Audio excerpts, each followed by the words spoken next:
Auspicia la columna de Daniel Garro, Value International Group. Bueno, como todos los domingos, estamos junto al licenciado Daniel Garro. Daniel, ¿cómo le va? Buen día. Hola, ¿qué tal? ¿Cómo están?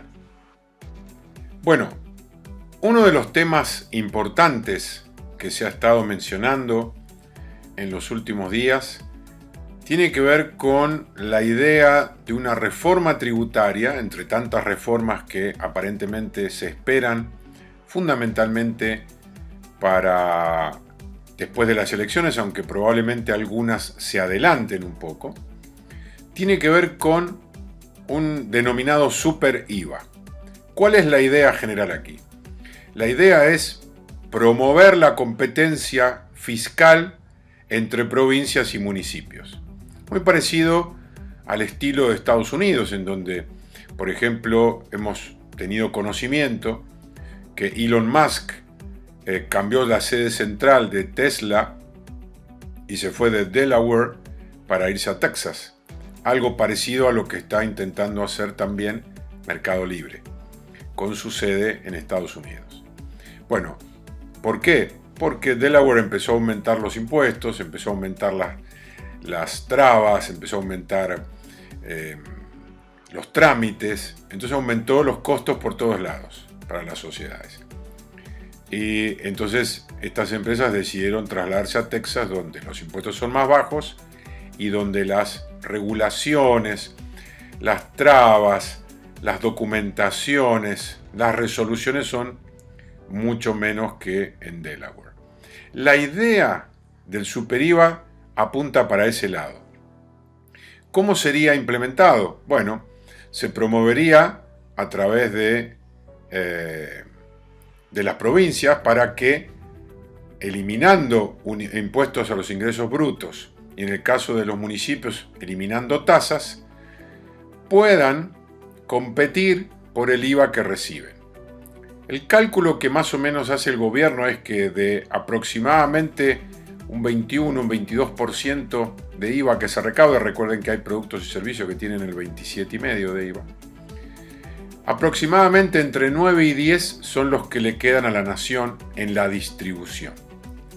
Es decir, si no hubiera un IVA para repartir a las provincias, los productos tendrían entre un 9 y un 10% de IVA, nada más, porque eso es lo que va a la nación.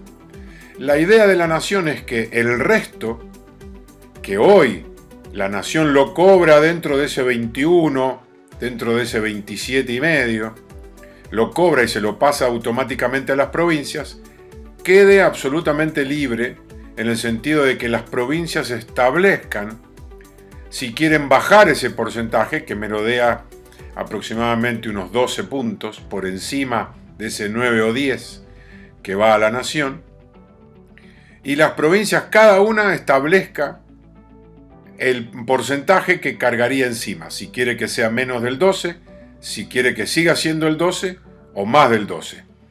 La nación lo va a cobrar y se lo va a transferir automáticamente a las provincias, pero son las provincias las que van a decidir cuál tasa van a agregar sobre ese 9 o ese 10, con el compromiso, aparentemente, de eliminar ingresos brutos y que los municipios, hay parte de ese IVA de 12% extra que va a parar a los municipios también, eliminen tasas municipales. Todavía, por supuesto, no se conocen detalles, solo se conocen estas partes que un poco ha sido divulgado por el Ministerio de Economía, algo por el presidente, pero la idea sería esa.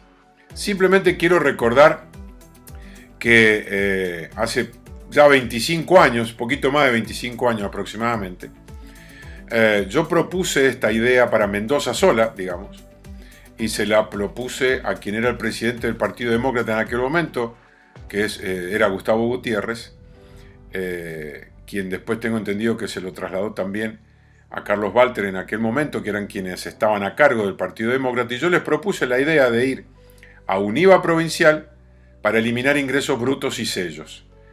Entonces me dijeron que les gustaba la idea, hicimos un trabajo, un estudio para ver cómo se armaba en una primera instancia y cuál era el devenir de ese propósito. Porque la idea era no solamente cambiar un tributo menos distorsivo, como es un IVA provincial, por tributos tremendamente distorsivos para las empresas, como es ingresos brutos y sellos, sino la idea es que con el correr del tiempo bajaran también ese IVA provincial, producto de una fuerte reforma del Estado que implicara bajar el gasto público de manera muy fuerte para ir reduciendo ese IVA provincial hasta hacerlo cero en algún momento. Todo ese estudio lo hicimos, nos dio una tasa de corte al principio para lograr una recaudación más o menos parecida de un IVA excedente al IVA nacional de un 6%, pero después con la reforma del Estado se venía una baja progresiva hasta eliminarlo. Por supuesto, lamentablemente quedó en la nada, incluso en algún momento se habló con autoridades que gobernaban en aquellos momentos y siempre la respuesta fue que no se podía hacer, que era inviable y que no había forma que la provincia pudiera fiscalizar y cobrar, cuando en realidad no tenía que hacer nada, simplemente pagarle un pequeño royalty a lo que era la AFIP en ese momento para que lo cobrara y se lo depositara. Pero evidentemente, desde el punto de vista político, para ellos era inviable. Digo esto porque, bueno, simplemente porque esa idea ya estuvo y 25 años después, algo parecido en las formas se quiere aplicar.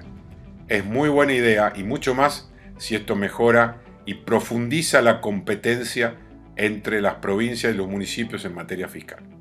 Muchas gracias, Daniel. Lo esperamos el próximo domingo. Chao, hasta la próxima. Auspicia la columna de Daniel Garro, Value International Group.